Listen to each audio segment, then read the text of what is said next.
আশা করছি ভালোই আছে। কি মা, তুমি কি করতে এলে? এই দেখেন, ওনার বড়া বহুত ইচ্ছা হয়, ঠিক আছে, আমি যখনই ভিডিও বানাতে বসবো তখনই এসে আমার কোলের উপর বসে যাবে। শোনা মা, একটু যাও মা। তা খুব দুষ্টুমি হয়েছে। বসো চুপ চুপ করে। আচ্ছা, আজকের ভিডিওর টপিকটা জানেন তো কি? আজকের ভিডিওর টপিকটা হচ্ছে মূর্তি পূজায় কি শেষ কথা? আমরা ছোট থেকে আমরা এমন একটা জগতে বাস করি, সে যাই হোক, জগৎ সম্পর্কে নয় পরে আসছি। মোটামুটি আমরা চোখ খোলার পর থেকেই আমরা দেখে থাকি টাং টাং ঢাং ঢাং, আশেপাশে কোনো মন্দিরে থাকলে সেখান থেকে ঘন্টার আওয়াজ, বা বাড়িতে পর্যন্ত রোজ সন্ধেবেলা বা সকালবেলা ধূপ আগরবাতি প্রদীপ জ্বালা এগুলো হয়েই থাকে। তো আমরাও কিছু বুঝি না, জানি না, আমরাও হাত জোড়ো করে দাঁড়িয়ে থাকি। ঠিক আছে, আপনারাও করে থাকেন, আমিও করে থাকি, ছোটবেলায় করতাম। ঠিক আছে, এইবার যে মূর্তি পূজা,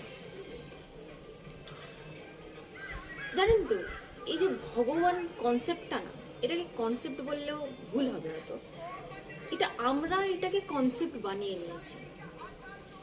যেমনই মনে করুন, কোনো কিছু একটা চাহিদা, আমাদের যখন কোনো জিনিস বিষয়ে একটা চাহিদা ওঠে আমাদের ভেতরে, সেই চাহিদাটা পূরণ করার জন্য হাজারো একটা বাইরে এক একটা শোরুম বা এক একটা সংস্থান খোলা আছে। ঠিক সেই রকম আমাদের সারা জীবনের যে ইচ্ছাগুলো, যেমন ফোন নেওয়া, গাড়ি নেওয়া, কিছু একটা ভালো জামা কাপড় মানে খুব দামি কিছু কেনা, এর জন্য আমরা কোথায় গিয়ে থাকি? আমাদের ভেতরে এই চাহিদাগুলো ওঠে, এই চাহিদাগুলো মেটানোর জন্য আমরা কোথায় যাই? কোনো শোরুমে যাই, কোনো মোবাইলের গ্যালারিতে যাই, কোনো গাড়ির শোরুমে যাই, রাইট? এইবার ভগবান নামে যে কনসেপ্টটা আমরা তৈরি করেছি, আর এর জন্য আমরা যে মন্দির বানিয়েছি, আমরা মন্দিরে কেন যাই? বাস আর ব্যাস একটাই কাজের জন্য, নিজেদের ইচ্ছা পূর্তির জন্য। আমি না আজ পর্যন্ত বুঝে উঠতে পারলাম না, ঈশ্বর আছেন সেটা আমি মানি, ঈশ্বরের পরম সত্তা যেটা আমাদের সমস্ত মানুষের মধ্যে থাকে, এবং আমাদের উচ্চ থেকে উচ্চতম অবস্থা, একদম শুদ্ধতম অবস্থা হচ্ছে আত্মা বা পরমাত্মা।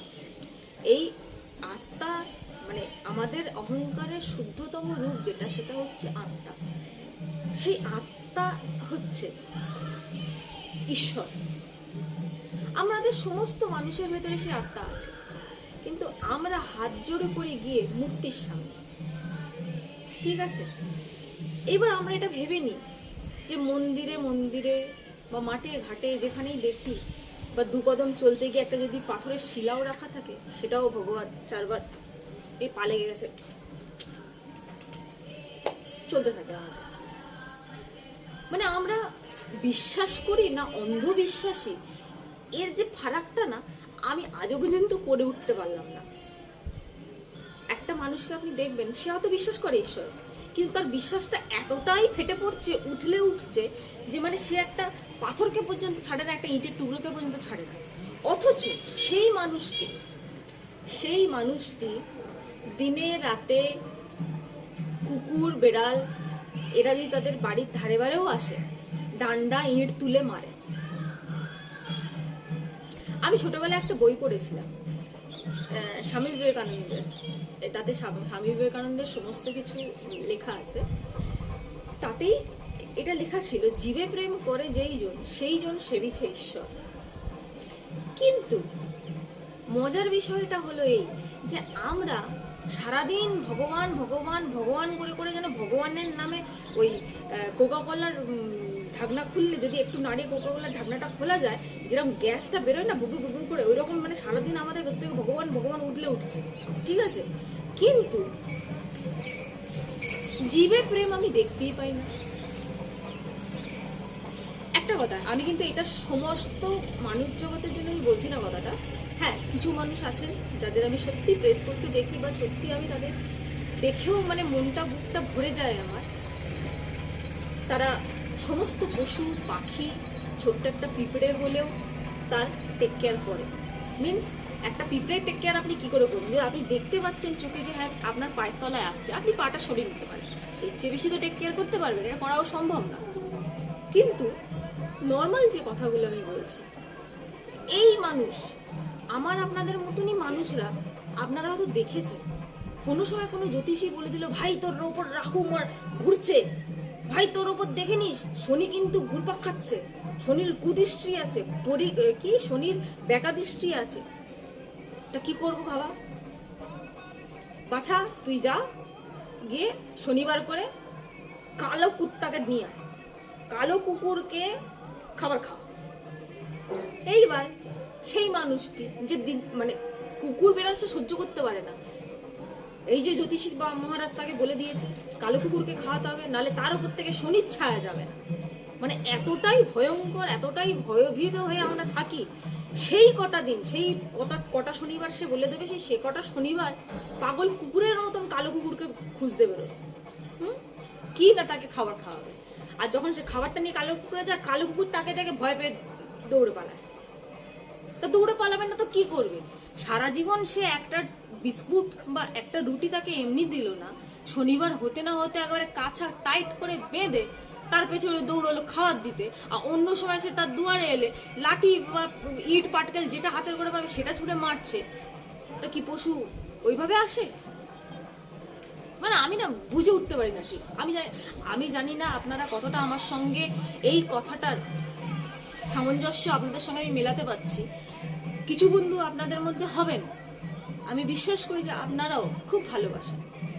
ভালোবাসাটা না একটা ছেলেকে বা একটা মেয়েকে করার মতন জিনিস নয়, বস্তু নয়।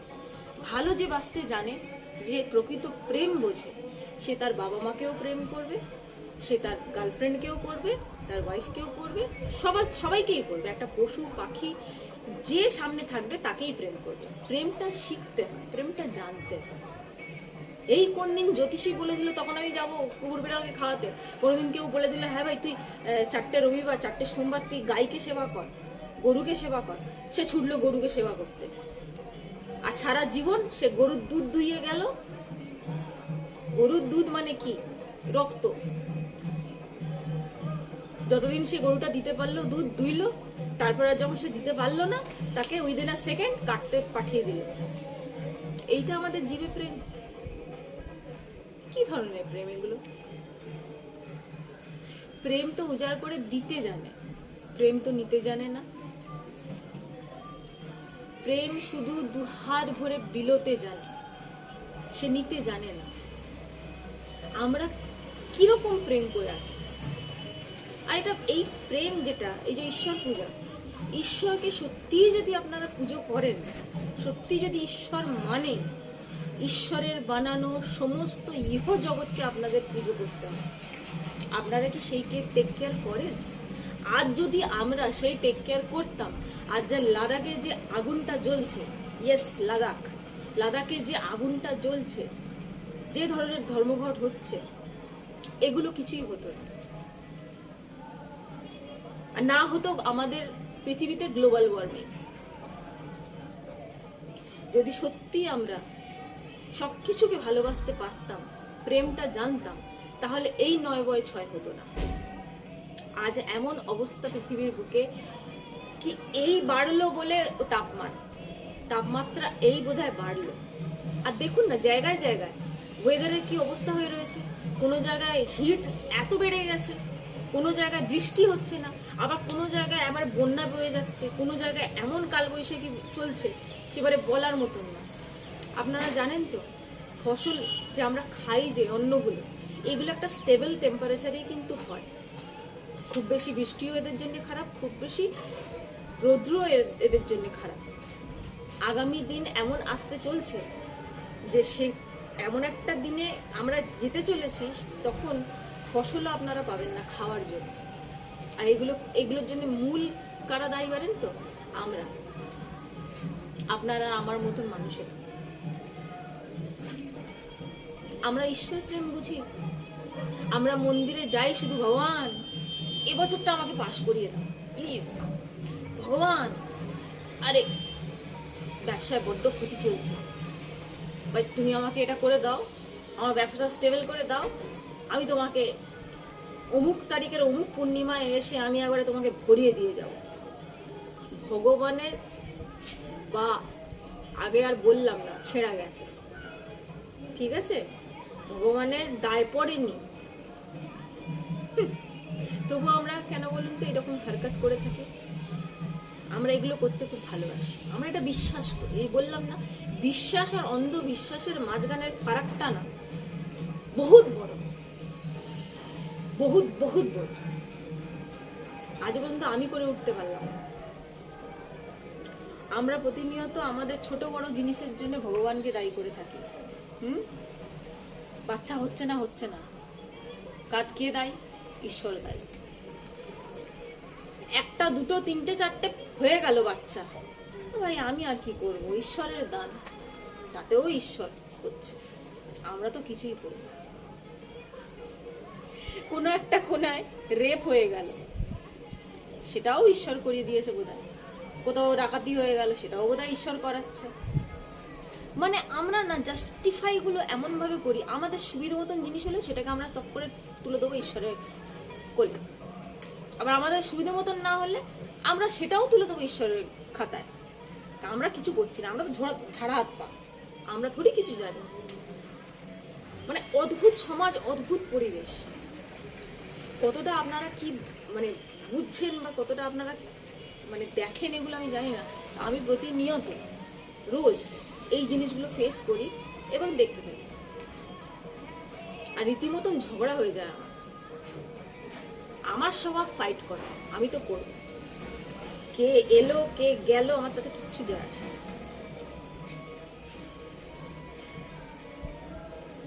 আমাদের ভীষণ ভুল ভ্রান্তির মধ্যে দিয়ে জীবন কাটে, সারাটা জীবন আমাদের ভ্রান্তি, শুধুই মাত্র একটা ভ্রান্তি। ওই যে বলে না সংসার হলো মায়া, কিন্তু ঈশ্বর যখন এই মায়া, ঈশ্বরেরই সৃষ্টি, ঈশ্বর এই মায়াকে সৃষ্টি যেমন করে আছেন, তেমনই ঈশ্বর এটাও বলে দিয়েছেন যে বা যারা এই মায়ার আগে যেতে চাইবে তার জন্য রাস্তা খোলা আছে। সে রাস্তা এই সংসারের মধ্যে দিয়েই আপনাকে যেতে হবে সেই রাস্তায়। কিন্তু কটা মানুষ যায় বলুন তো? স্বামী বিবেকানন্দ, রামকৃষ্ণ দেব, বামা খ্যাপা, রামপ্রসাদ, এমন অনেক মানুষ এই পৃথিবী, বাংলা পৃথিবীর বুকে জন্মেছেন যারা কিন্তু টোটালটাই আলাদা। তারা সত্যিভাবে সত্যিকারের আমাদের ভালোবাসতে শিখিয়েছে, আমাদের মনে প্রেম জাগৃত করেছে। তবুও কি আজকের ডেটে মানুষ এগুলো বোঝে? বাস পুঁথিগত বিদ্যায় একদম বিদ্বান হয়ে গেছে সবাই। কেউ দেখবেন ডাক্তার, কেউ দেখবেন ইঞ্জিনিয়ার, কেউ দেখবেন মাল্টিমিলিয়নিয়ার, কেউ দেখবেন ব্যবসায়ী, বড় ব্যবসায়ীপতি, কিন্তু তারা প্রেম বোঝে না, তারা ঈশ্বর জানেন না। তারা শুধু কি জানেন জানেন? ব্যবসা করতে জানেন। মন্দিরে যাই তারা ব্যবসা করতে, তারা ভাবে সেখানে গিয়েও বোধহয় ব্যবসা করা যাবে। যে ভগবান আমায় তুমি দেখে নিও, তুমি আমার একবার এটা করে দাও, দেখবে এরপরে এবারে আমি তোমাকে এতটা দিয়ে ভরিয়ে দেবো। সেখানেও গিয়ে সে বিজনেস করছে। কি জগৎ! আপনারা এগুলো দেখে থাকবেন। মূর্তি পূজায় কোনো লাভ হয় না। তোমার ভিতরে যে বোধ আছে, যে সৌজন্য বোধ আছে, সেইগুলো যদি ব্যবহার করে একটা মানুষের মতন মানুষ হতে পারো, সেটাই প্রকৃত পূজা। নিজেকে এই নিচ থেকে ওপর ওপর ওপর আরো ওপর, উচ্চ থেকে উচ্চতম যত ওঠাতে পারবে, সেই ওঠানোর প্রক্রিয়াটাই হচ্ছে পুজো। এটা ছাড়া যদি কেউ বলে যে মন্দিরে গিয়ে ঘন্টা বাজালে আর আরতি করলে পুজো হয়ে গেল কমপ্লিট, পারলাম না ভাই মানতে, ক্ষমা করবেন। আমরা দিনে রাতে দৌড়াচ্ছি শুধু মন্দিরে। হ্যাঁ, কি একটা ব্যাপার আছে, একটা বাঙালিতে একটা কথা আছে, মানত। হ্যাঁ, মানত করলাম আমার ছেলে হলে আমি প্রথম 2 মাসের মাথায় ছেলের মাথা মুড়িয়ে দিয়ে চলে যাবো। আরে ভাই, যে বাচ্চাটা জন্ম নিল তাকে কি তুই জিজ্ঞেস করেছিলি? সে কি এগ্রি ছিল? তার মাথা মুড়াবি তুই? আমরা সব ব্যাপারে না একটা অধিকার বোধ করি। সমস্তটাই বিজনেস এই লাইফে। আর যারা এই ভ্রান্তিতে ভোগেন যে হ্যাঁ আমার ওপর দিকের মানুষটা আছে, সে আমাকে খুব ভালোবাসে, হেব্বি ভালোবাসে, আর আমার জন্য জান প্রাণ দিয়ে দেবে, এমন একটা সময় আসবে সে মানুষটা আপনাকে বলতে বাধ্য হবে, কে ভাই তুই, তোর জন্য আর আমি জান দেবো? চালার জানেন তো যিনি রামায়ণ রচনা করেছিলেন, বাল্মীকি, প্রথম জীবনে সে ডাকু ছিল, ডাকাত ছিল। যখন সে তার পাপস্খলন করতে গেছিল, সে তার বউকে, তার মাকে, তার বাচ্চাদের সবাইকে জিজ্ঞেস করেছিল যে আমি যে এতকাল ধরে যে আমি যে পাপটা করছি, ডাকাতি, চুরি, খুন, রাহাজানি, এতে তো আমার কিছু পাপ জমেছে, এই পাপটা কি তোমরা সমানভাবে আমার থেকে নিঃশ্বাস, মানে যেগুলো আমি নিয়ে আসি কামিয়ে, তোমরা সেগুলো না, হিরে জহরাত সব কিছু তোমাদের আমি দিয়ে, তোমরা সব কিছু আগ্রহের সঙ্গে দাও। যে পাপটা আমি করেছি সেই পাপটা কি তোমরা কেউ নিতে রাজি আছো? সবাই একে একে কেটে গেছিল, বাবা মা বউ বাচ্চা সবাই বলেছিল আমাদের তোমার হিসাব পাপ আমরা চাই। প্রথম জীবনে সে না রাম বলতে পারত, মরা মরা মরা মরা মরা মরা মরা থেকে বলে চালু করে একটা সময় এমন আসে সে তার সমস্ত পাপ ধুয়ে এবং রাম বলতে চালু করে, সেদিনই সে রামায়ণ রচনা করে। এই হচ্ছে ব্যাপার, এত ইজি নয়। কিন্তু আমরা সমস্ত টাইম এই ভুল ধারণায় থাকি যে হ্যাঁ ভাই, সামনের মানুষ, সামনের জগৎ, সামনের সমাজ, সামনের সংসার, যেমন আমি ওদের জন্য ওরাও আমার জন্য। এটা ভুল, সম্পূর্ণ ভুল। যাই হোক, এগুলো আলাদা ডিসকাশন, এটা না হয় আরেকদিন আরেকটা ভিডিওতে নিয়ে আসবো। মূর্তি পূজাতে যদি আপনারা জিজ্ঞেস করেন যে মূর্তি পূজা কি শেষ কথা, না, মূর্তি পূজা কোনোদিনই শেষ কথা হতে পারে না। জীবে প্রেম হি শেষ কথা। জীবে প্রেম করে যেই জন, সেই জন প্রকৃত সেবী সে ঈশ্বর। আসি বন্ধুরা, যেটুকু চেষ্টা করেছি আশা করছি সেটুকু আপনারা বুঝতে পেরেছেন। আজকের পর্যন্ত এই ভিডিওটা এই পর্যন্ত।